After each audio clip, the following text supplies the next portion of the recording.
It's August 2nd here in Seoul, and I'm Kim Dami. We begin with these stories making the headlines at this hour, starting with continued extreme heat waves here in the country.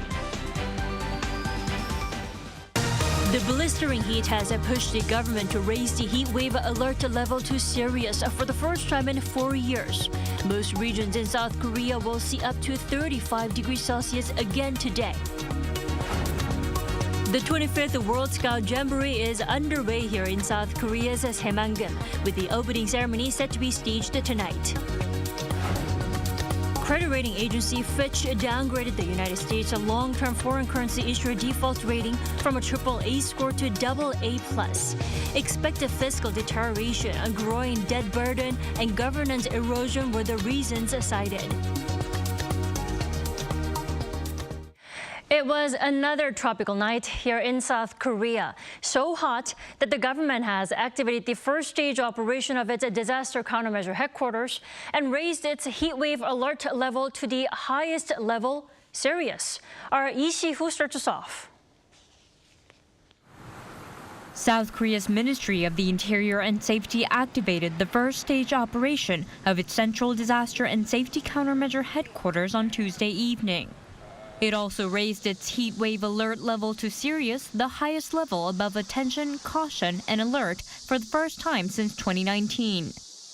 The level serious is issued when the highest feels-like temperature of the day is forecast to reach 35 degrees Celsius for 3 days or more in over 40% of nationwide weather report districts, or when the temperature is expected to hit 38 degrees Celsius in 10% of the weather districts. Previously, the level alert had been issued on July 1st. The Central Disaster and Safety Countermeasure Headquarters has ordered related ministries and regional administrations to take special care of those who work outdoors, such as farmers or construction workers, as well as the elderly. The headquarters also asked them to come up with measures to prevent damage to fishing and farming industries and manage public infrastructure like roads and railroads. Meanwhile, the nation is experiencing what's called tropical nights, with sweltering heat making it difficult to sleep. Tropical nights are when the lowest temperature overnight is 25 degrees Celsius or above. In the midst of these heat waves without a respite, experts explain that it's important to minimize heat exposure. It's not just about the absolute temperature, but also about how long for and where you're exposed to the heat. Even at the same temperature, the risk of heat stroke or heat exhaustion cranks up if you're exposed to the heat for a long time or working in a confined, humid environment. To prevent heat-related illnesses, it's necessary to stay hydrated and be aware of one's own body condition. Dizziness, nausea, and headaches are common symptoms of heat-related illnesses. Move to a cool place if you feel unwell and don't hesitate to reach out for help or see a doctor. Lee Si-hoo, Arirang News. Now, meanwhile, over in China, the country has been battered by Typhoon Doksuri, which left at least 20 dead and 33 missing. Typhoon Kanun also ripped through the island of Japan's Okinawa. Lee Seung-ja tells us more. Typhoon Doksuri, meaning eagle in Korean, which slammed northern China from Sunday night, has left at least 20 dead and 33 missing in the capital Beijing and the nearby Hebei province. Authorities are calling it one of the strongest storms to hit the region in over a decade, as homes and roads were heavily flooded due to the massive rainfall the typhoon brought. In response, Chinese President Xi Jinping has called for an all-out search and rescue operation aimed at people missing or trapped in floods, while demanding greater efforts to minimize casualties. The Chinese Finance Ministry announced it would allocate $15 million for rescue work in the Beijing-Tianjin-Hebei region.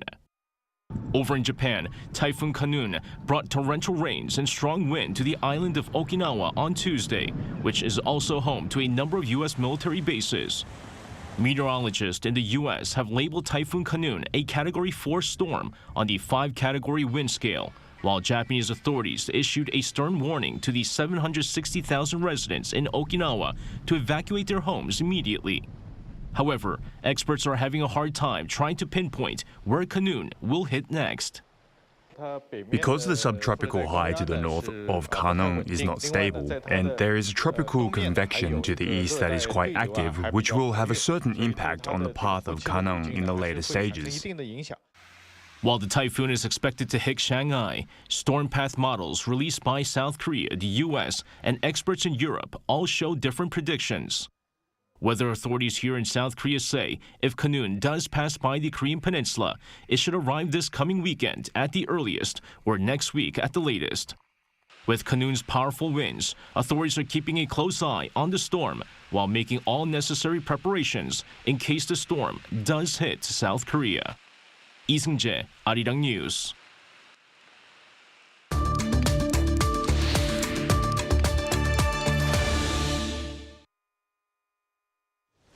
Fitch Ratings on Tuesday downgraded the U.S. long-term credit rating from its previous AAA score to AA+, citing expected fiscal deterioration over the next 3 years.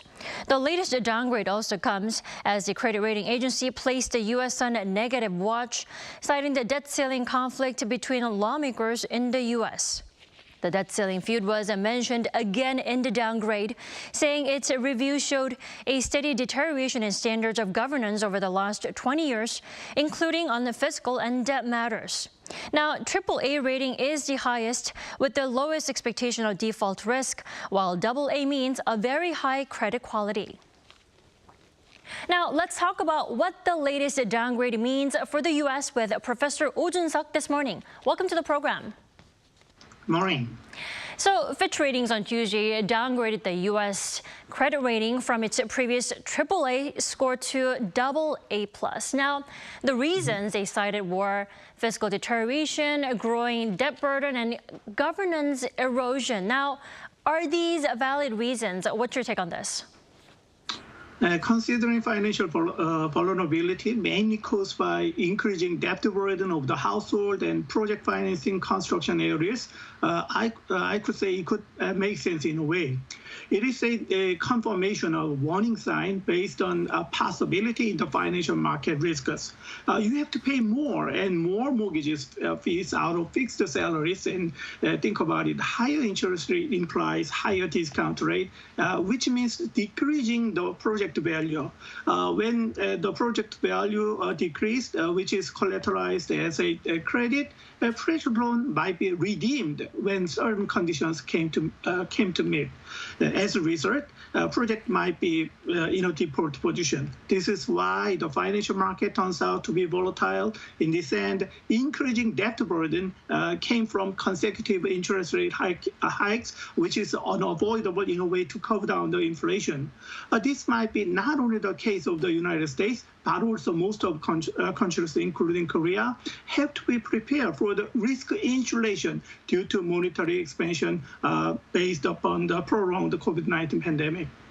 Sure, the latest downgrade can be seen as rather a warning sign, right? Mm-hmm. Then the U.S. Treasury Secretary Janet Yellen she disagreed with the latest decision. Now, Professor, what's your take on the latest downgrade then? Is it fair? We have to think about the position of the Fitch IBCA and the Janet Yellen's position. When it comes to the downgrade decision of the Fitch, it might be a warning sign of the financial market under the worst case scenario. As a credit agency, it is the writing, and Fitch analyzed the outlook of the possible financial risks, and they did the credit changes. That is the right decision, I say. But when you see the market and drivers of the economic growth, future of the economic trend, there are normal scenarios and best scenarios as well. That is Janet Yellen's position. In this sense, I could understand Janet Yellen's remark, and also I agree on her conviction on the economic prospect in the United States with a broader view of the economic cycle. That is because the Fed has done, comparatively speaking, up till now, Fed has the right measures at the right timing in a way to sustain the job position and market cycle during the COVID-19. While controlling the inflationary pressure and not to be messed up with political populism, in this respect, I could vote for a generalist opinion, and I do believe a risk controllability and policy decision mechanism of the U.S. Sure, the comments do sound fair from both of the sides. Now, let's turn our attention to the economic situations here in South Korea. The country's trade balance was in the black for the second straight month last month, July, on the back of rising auto exports and also falling raw material prices. Are they really good signs, Professor Oh? We hope so, but trade trends are changing slowly, but it's just taking a breather.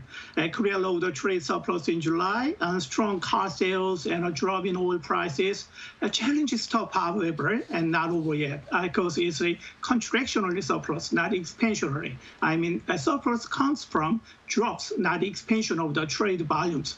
Import drops by 25.4%, much more than export drop of 16.5%. What makes import drops, simply speaking, in two respects. As for Korean economy, more than half of imports are raw material and energy, simply speaking. You can imagine monsoon and vacation season in July and August. Manufacturing companies and distribution channels had to lower the level of inventory and facilitate operation in advance. And gas import dropped to 51%, followed by crude oil drop of 46%, and even coal plunged by 46% on year. On the other respect, deflating global market has been surrounded by predictable unpredictability. U.S.-China trade tension, not to mention a prolonged Russian-Ukraine crisis. Negative signs on chip export dwindled by 34%. Export for petroleum products were down 42%, petrochemical by 25%, and steel by 10% on year. There are recovering signs as well. Car exports jumped to 15%. Export of general machinery also up 3%, and home appliance by 2.5%. From the global market perspective, this depletion of cheap inventory and increasing shipments are optimistic sign for trade, but there are miles to go before we got solution how contractionary surplus should be changed into the expansionary surplus. Sure, lots of global uncertainties making the outlook a bit hazy still at the moment. Now, we all know China is South Korea's top trading partner, but shipments to China also fell over 25% on year to nearly $10 billion. Now, what's holding back the shipments to China still? Yes, you got the right point. It's worrying. Korean export is struggling to get out of the bumpy and muddy roads, especially a weak chip sector. A fall in petroleum product and petrochemicals attribute to the weak export, but semiconductor, that is the most bone of contention. Country's key export items sank 28% on falling demand and a drop in chip prices. Trade war between China and the U.S. drove chip supply chain into the bottom, which make the Korea in trouble. Biden administration has set export control on some of their product to restrict China's ability to make cutting-edge chips. Three big U.S. makers of chip machinery, KLA, Lam, and Applied Materials, are facing headwind in China also. Recently, though it might be a wish list, Korea's SK Hynix, the world's second biggest memory chip maker, said in an outlook, it shows early sign of chip sector beginning to recover from a deep downturn amid robust demand for artificial intelligence capacity, with rising interest in OpenAI's ChatGPT, seen as the main drivers of the demand. Check neutral and professional report. According to Gartner forecast, global semiconductor revenue is projected to fall 11 points this year, but the industry remain optimistic starting from next year that sales will bounce back in the longer term. Chip makers such as Intel Corporation are projecting that the market will double to $1 trillion in annual sales by 2030. All right, to Professor Oh Jun-seok, thank you so much for a thorough analysis this morning. We appreciate it. Thank you for having me. Now, moving on, South Korea last year saw the third biggest drop in economic output per person among major countries. According to a Korean lawmaker's analysis of data from OECD and World Bank, South Korea's GDP per capita, a core indicator of economic performance in 2022, dropped 8.2% to $32,142. Now, the only major countries to see a larger decline were Japan and Sweden. The Bank of Korea largely attributed the drop to the Korean won weakening by 12.9% against the US dollar. South Korea is ranked at 23rd in terms of GDP per capita among the 47 countries in the data, unchanged from the year before.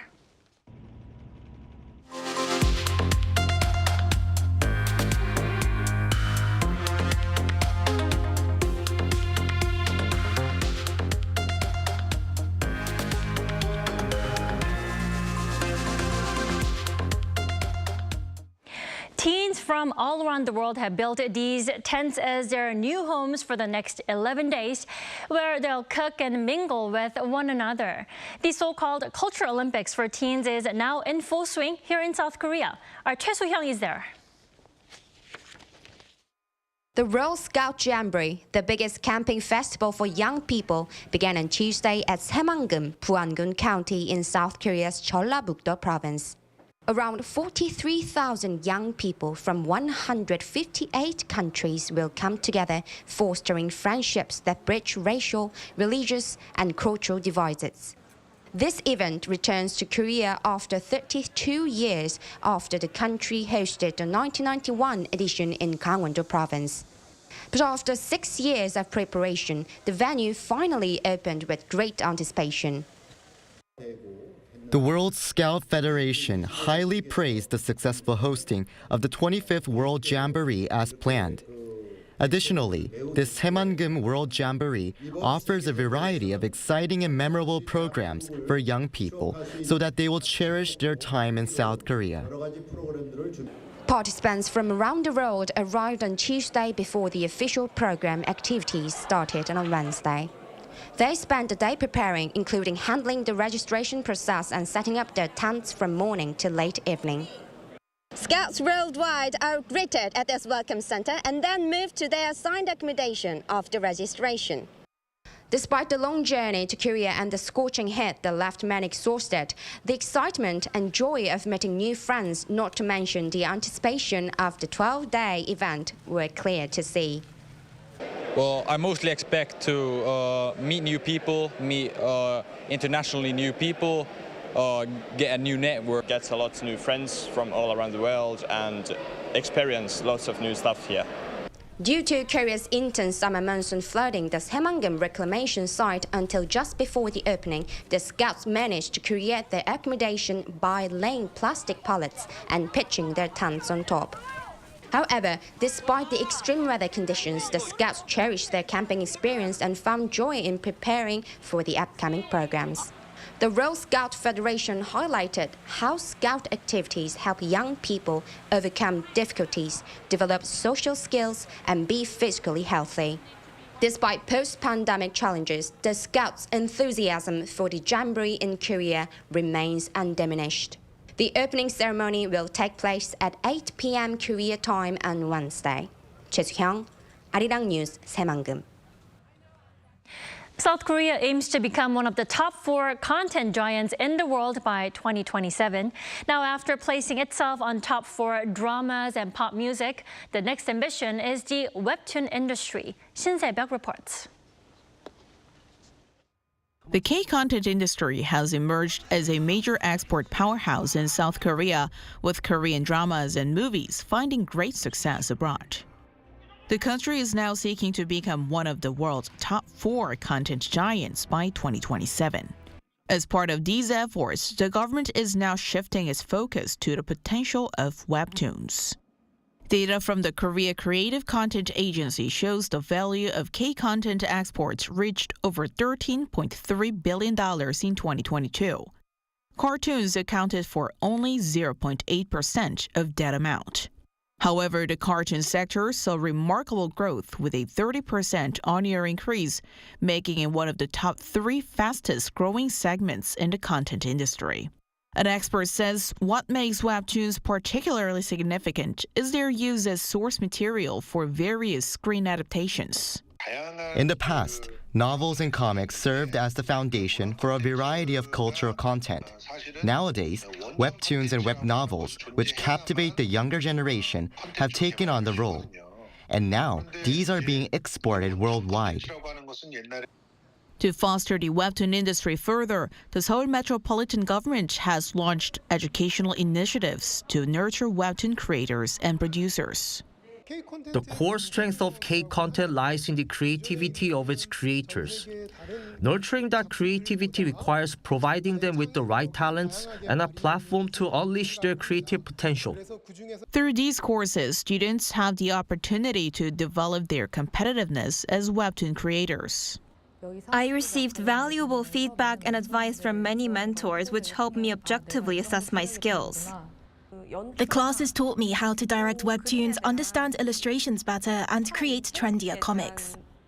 South Korea's well-established web environment also allows it to create more engaging content than other countries. South Korea's highly digitalized environment further facilitates collaboration between creators. However, he also expressed concerns about potential diplomatic issues that may arise when exporting webtoons or K-content, as some content could touch on sensitive topics. To that end, the expert said the government has to take on a role beyond just providing financial support, acting as a mediator to address these issues. 신세벽, 아리랑 뉴스.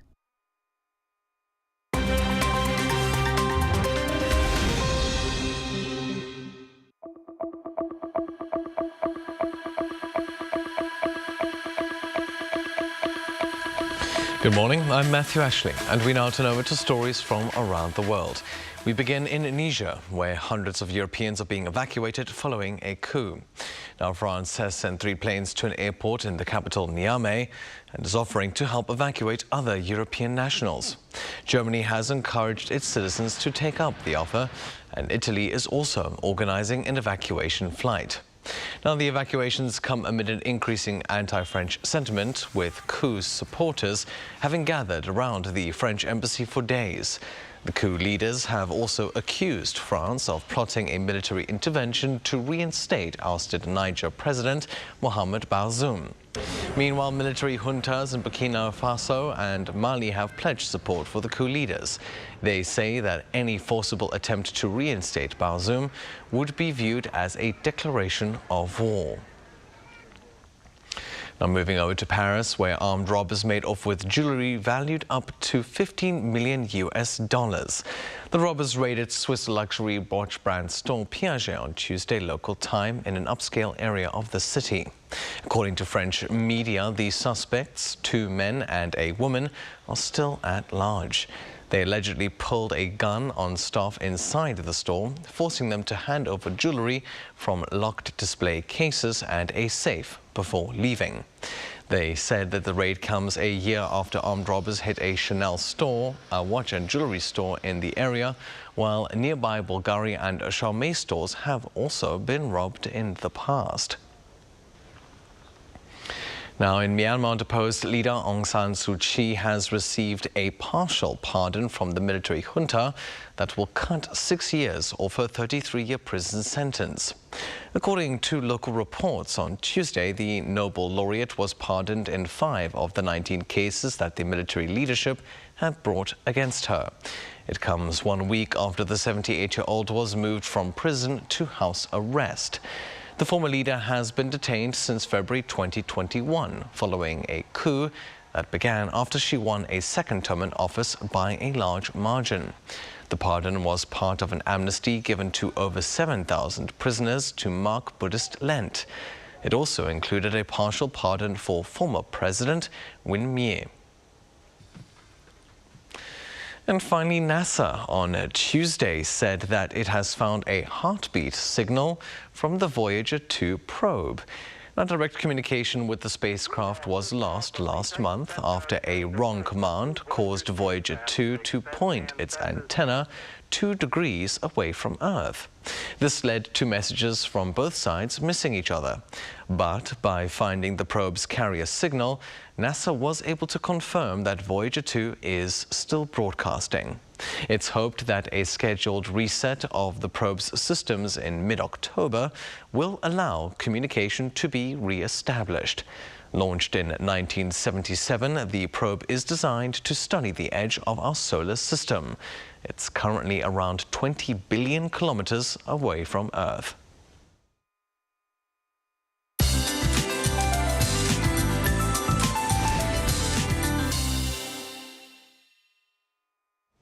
Good morning. The oppressive heat wave continues to engulf much of Korea and shows no signs of slowing down.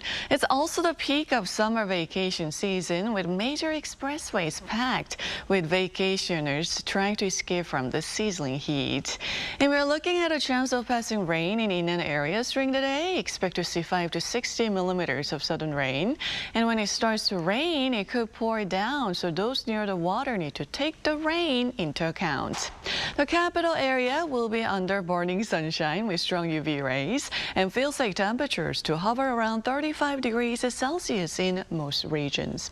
Now, Saemangeum in Puan County, where the 25th World Scout Jamboree is taking place, is forecast to have a high of 35 degrees Celsius, about 95 degrees Fahrenheit, with a chance of heavy passing rain in the mid-afternoon.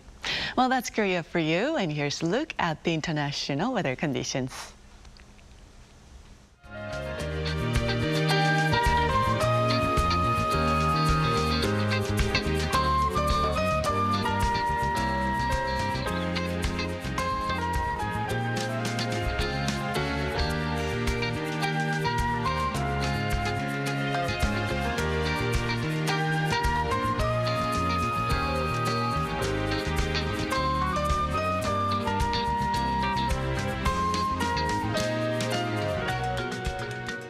We thank you for watching New Day at Arirang. We'll be back tomorrow at 9 a.m. Korea time. Stay safe wherever you are.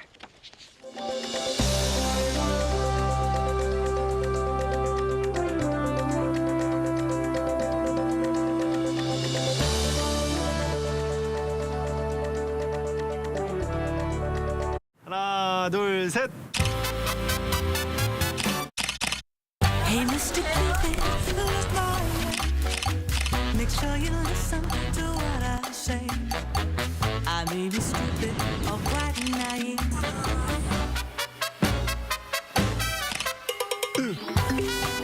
끝없이 쏟아지는 포토스팟. 휴대폰 한 대로 감당할 수 있겠니? Arrow straight through my heart.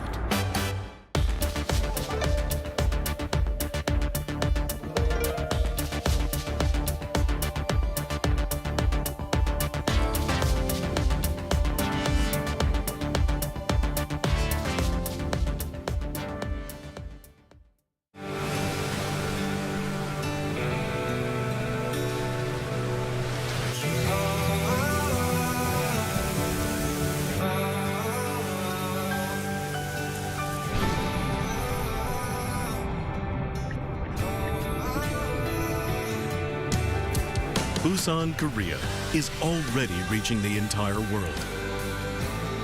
Like ocean waves that travel far and wide.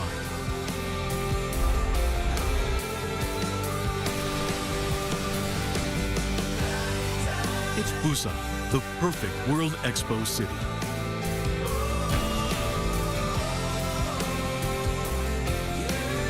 Transforming our world, navigating toward a better future.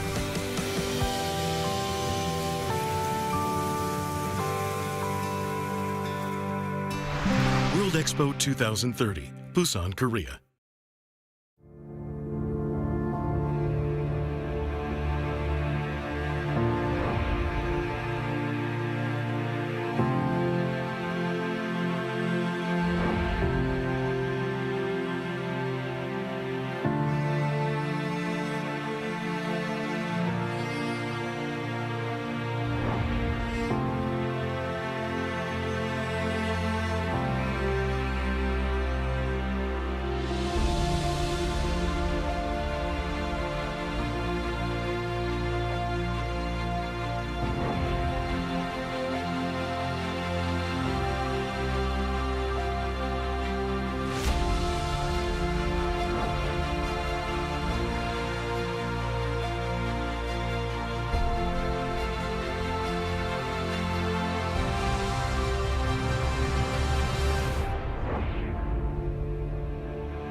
24시간 불이 꺼지지 않는 나라.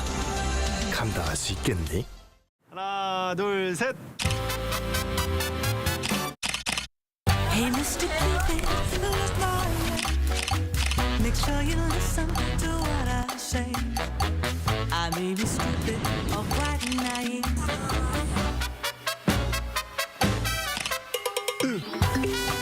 끝없이 쏟아지는 포토스팟. 휴대폰 한 대로 감당할 수 있겠니? Arrow straight through my heart. 웰컴.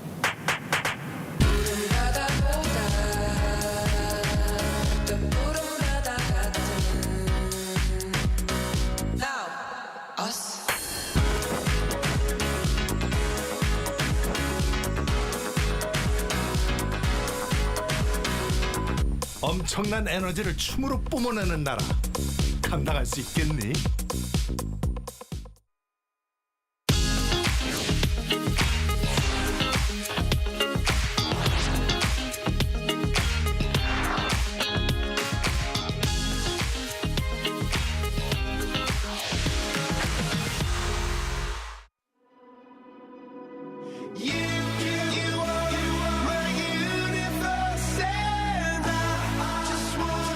We're here to make a new type of news. New insights, new styles, and new topics every day. We are News Generation. Making news just for you. It's August 2nd here in Seoul. I'm Shin-Yoon, and this is News Generation, where we make the news at Arirang's very own open studio.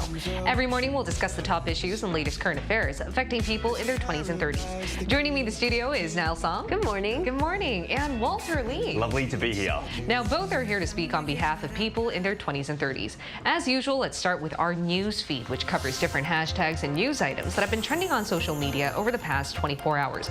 If you have the chance to stop by one of the main attractions in downtown Seoul, Gwanghwamun Square, next week, you can enjoy its summer festival. For the first time in 4 years, an outdoor festival featuring DJs and artists will be held there. All performances are free of charge, and officials have decided to arrange stages around the area so that it looks like a mega nightclub. And let's stay on the topic of how to spend the summer. Recently, a Washington Post columnist shared her experience of going from a heated sauna or hot tub to a cold room at a Korean-style spa in Texas. She mentioned how, like most parts of the world, the States is seeing record temperatures this summer. To fight this off, she found going to Korean-style spas where they have cold rooms did the trick. And moving on, meanwhile, there are some people who might not be able to enjoy the luxury of going to these summer festivals or luxurious spas. As a matter of fact, Seoul Metro found that the number of seniors aged 65 and up who've been riding the train in July jumped by more than 750,000 compared to the same period a year ago. Experts say this is mainly because they were trying to get away from the heat. Because subway fares are free for senior residents and trains provide air conditioning, they have become a popular destination. And it's not just seniors, though, that are suffering from blistering heat waves in the country at the moment. Those living alone or the homeless and those who've had their homes devastated by the torrential rain from a few weeks back are the most vulnerable and demand our attention. And here in the studio, Walter, why don't you tell us about more of these social minorities and what they're going through in these troubling and very blistering heated times? Yeah, I'd like to focus more on the homeless side of things because obviously if that wasn't bad enough, they have to now struggle with the heat wave that we're enduring at the moment. And not just that, usually right after a heat wave, there's either the torrential rain or before the heat wave even as well. So you really do have to feel for them because it's an uncomfortable position for even people like us who are lucky to sit in air-conditioned rooms. You know, they have to deal with the heat exhaustion during the summer. And then sadly, some people, lost their homes during the torrential rain season as well when it was flooded. A lot of the homeless people, they carry their lives on their back, so it could only be more strenuous going through this very bad weather. And same when it gets very cold as well here in Korea. I guess like in most parts of the world, the government doesn't really accommodate to the homeless by giving necessities such as water and food and shelter during these very hard times of weather. But it's something I think the Korean government should look more into. We definitely need more efforts done in this area. Now, in order for us to see that, what should be done then?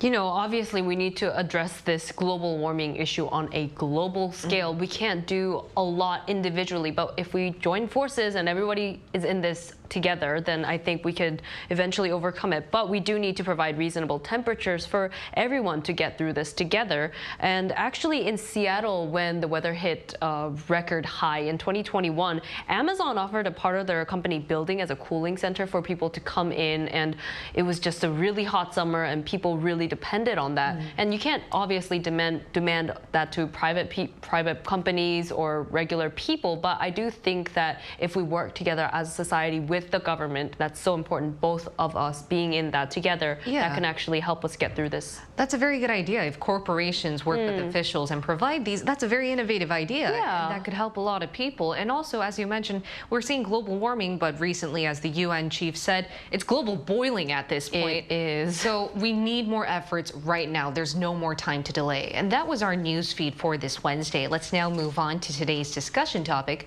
South Korea has been producing most of Netflix's 10 most watched non-English language series, including hits like Squid Game and The Glory. Seoul has become a main player in the OTT game. And to find out more about this, take a look at the screen.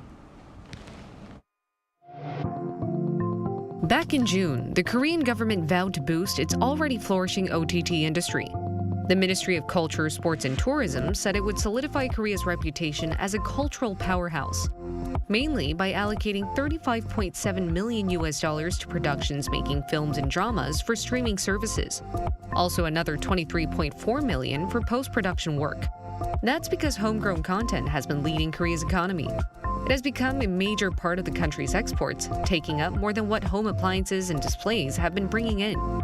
Recently, we've seen even more content ranking high on global charts. It's no longer a surprise to hear Korean content dominate streaming platforms and global top 10 must-watch lists. And now here in the studio, why don't you walk us through just how amazing our homegrown content has been doing on OTT platforms this year?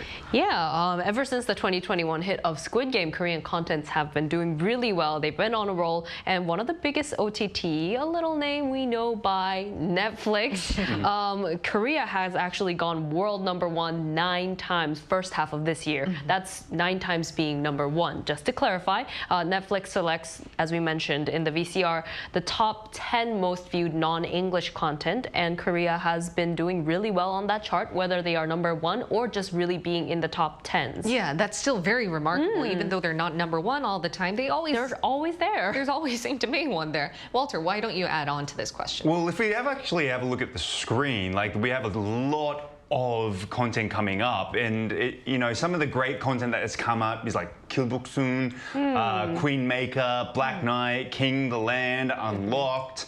A lot of these have been very successful. By any chance, have you seen any of them? I think I've seen most of them on the list. What about you now? I've seen The Glory. Recently, I started King the Land, but I haven't really gotten around to doing more. I mean, there's so many new contents that's coming up, and they're all so equally popular that I can't keep up. I know. And I know that, like you mentioned, ever since 2021, I mean, like with the big release of Squid Game, there's just constantly new content coming out. I mean, we saw 3 shows being produced coming out in 2021. It then grew to 7 in 2022. And now we have 9 so far this year, and we're not even at the end of the year yet. I know, so we're doing really well. We're only at the half of this year, and as you just saw on the screen, those hits, a lot of people have seen it, including myself. I loved Unlocked. There's a drama series, the movie series called Unlocked there, and it's a really good catch. You should definitely check it out if you have time. Now, I would like to move on to our second part. What do you guys think is the biggest competitive advantage Korean content has here over other countries? I mean, Netflix's CEO also had something to say about the distinctive kick in our content. Back in June, he met with South Korea's Prime Minister Han Duck-soo to discuss cooperation between Seoul and Washington's video streaming markets. And before I ask you two the same question, take a listen to what he had to say on Korea's potential and performance so far. And Korea's vibrant creative ecosystem serves as a shining example of how stories can transcend cultures and language.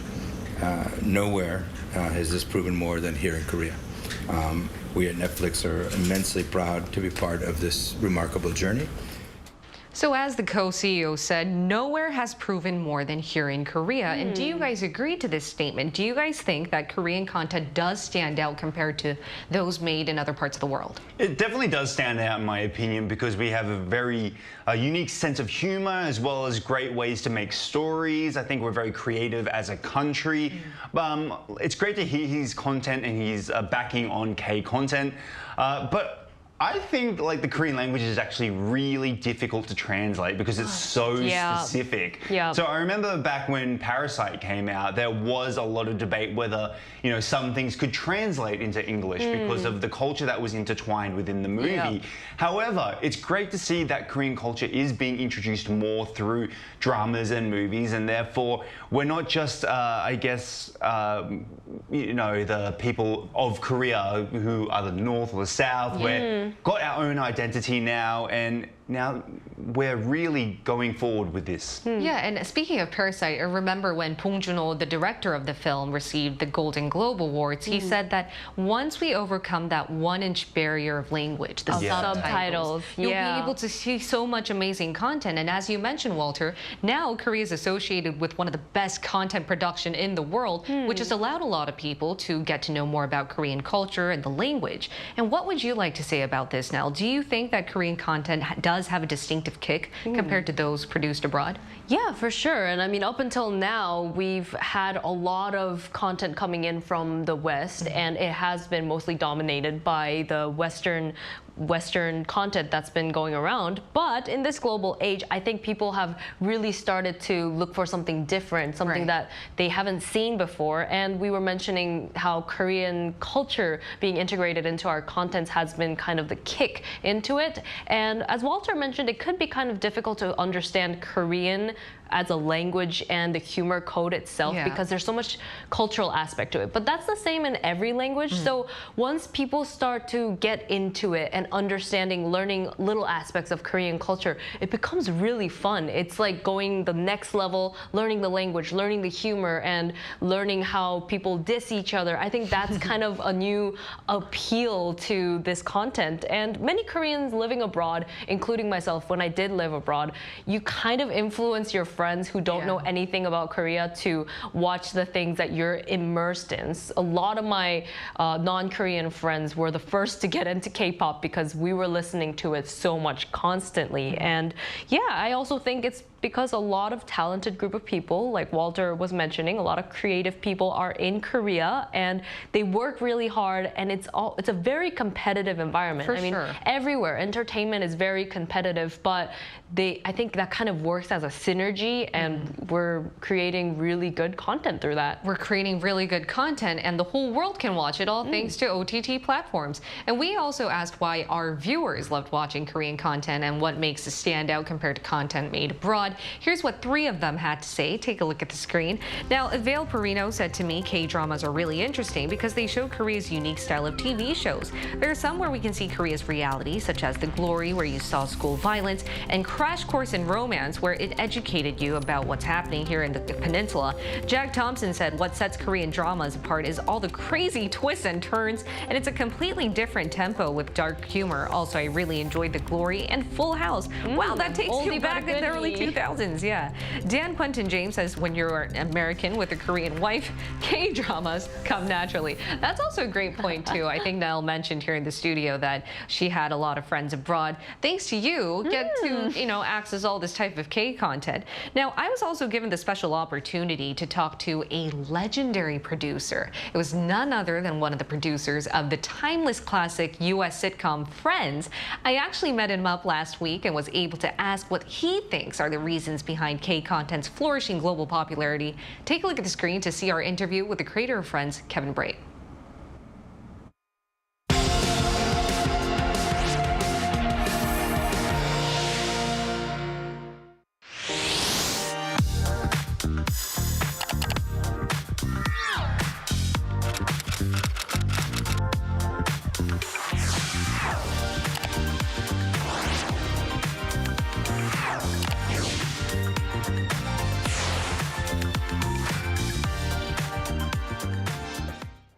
Today we have a very special guest with us. It's one of the creators of the timeless classic, Friends. It's Kevin S. Bright. Welcome here, Mr. Bright. Thank you, Grace. Let's make some news. Let's make some news today. And I'd like to ask you the first question. So we've seen a lot of OTT platforms have Friends on. And since then, a lot of young millennials like myself and Gen Z were able to watch these series. And do you think that the rise of these OTT platforms contributed in Friends' ongoing popularity? Unquestionably, especially, once Friends was on Netflix, it was kind of like a relaunching of the show. So many more people got the opportunity to see it that may not have seen it the first time around, built a whole new fan base for us, and the show seems like it's more popular than ever. And South Korea is very well known for its own OTT content. Which one of them captivated your attention the most these days? Well, I think everybody is aware of Squid Games around the world, and my wife and I like watching Extraordinary Attorney Woo. So yes, and I think Last Train to Busan is my favorite zombie movie. Yeah, it's really nice. But what do you think makes South Korean content stand out compared to content made from other parts of the world? Well, I think it's the originality. I think Koreans aren't trying to copy the rest of the world and what they're doing. They're coming up with very original ideas. And when you just look at Attorney Woo, focusing on autism and bringing that into the storylines, I think is very bold and unique. And as a producer, would you say that the way we film our content is extraordinary? Well, I have to say, the filming is very impressive, and, people may think, oh, it was made in Korea, so it must have a reduced budget of some kind. And when you look at Korean content, it looks as every bit as good as anything coming out of Hollywood. All right. And my last question for you is, you have created one of the best series I think we've seen. Thank you. I mean, Friends is a timeless classic. We would love to hear your advice for all the producers and directors out there to make South Korean content continue to produce timeless content like Friends. Could you give us any words of advice? Well, I think you're already doing it. Stay original and unique. And I think for your creators, don't be tempted to try to copy success. You can't duplicate what somebody else has created originally. Stay true to your own vision. All right. Well, thank you so much, Mr. Bright. It was a pleasure talking to you today. Thank you, Grace. All right. Stay original and unique. That was the main takeaway that I had with my interview with Kevin Bright last week. Now, what do you guys think about his comments? I mean, honestly, I am such a huge fan that I'm going to be fangirling for a little while just now. Okay. But he seems like such a sweet person, and everything that he said really just, hits home, being original and not trying to copy or duplicate other people's success. And I actually went down to the studio as they were interviewing. I was standing around in the corner and wanting an autograph. But, I think that essence that he has, and that even about the Attorney Woo that he mentioned, is that you just have to be genuine with everything you want to talk about. Just not listen to other voices that win ahead, even if it is successful. Keeping with our culture, our language, and our narrative of speaking. I think that is kind of the key to, what led us here and what will actually lead us in the future as well. And Walter? Well, yeah, obviously he's right there. Like, try and stay original.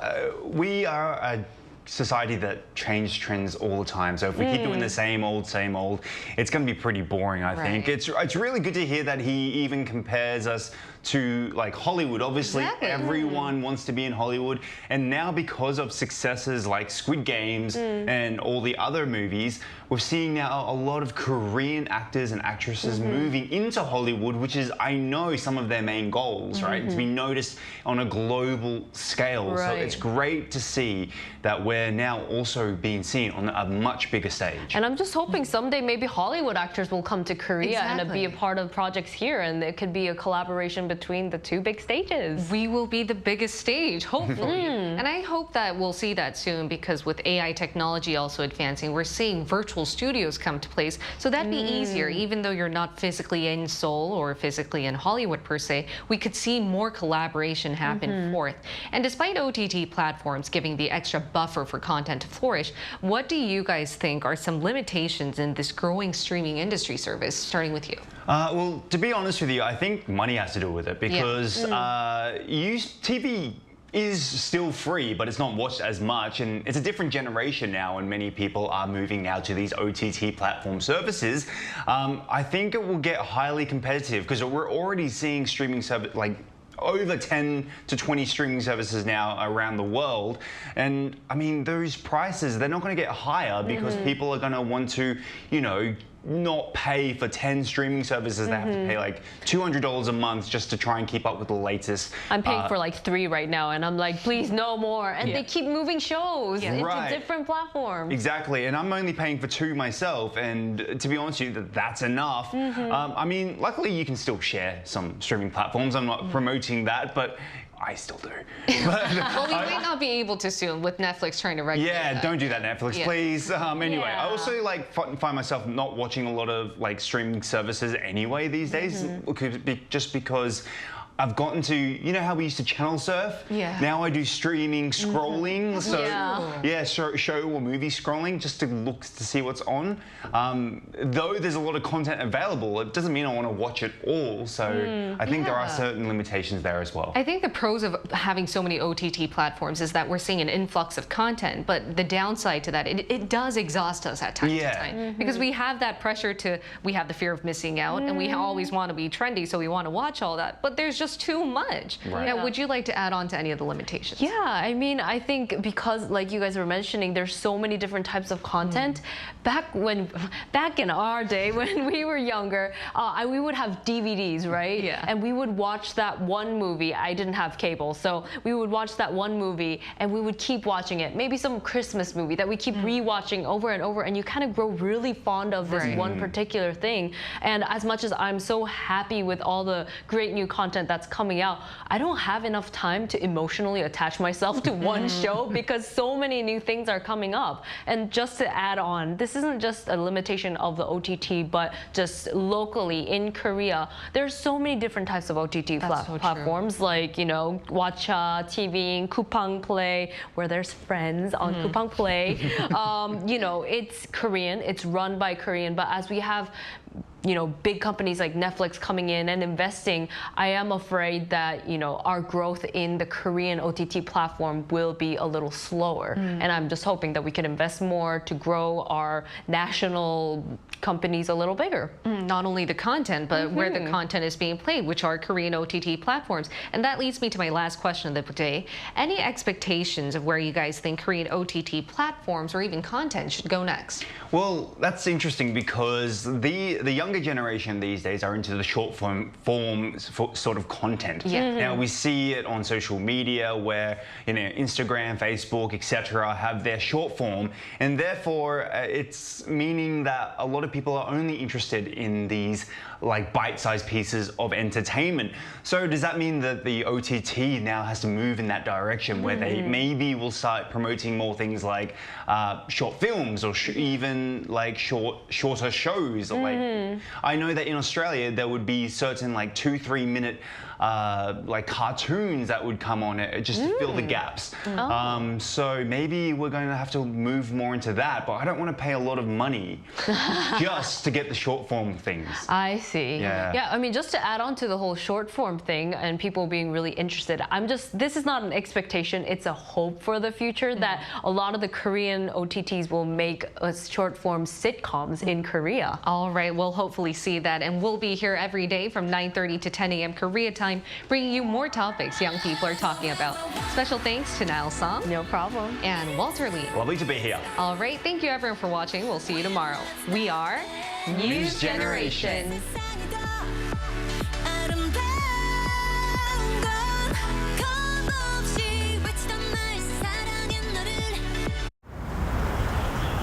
Welcome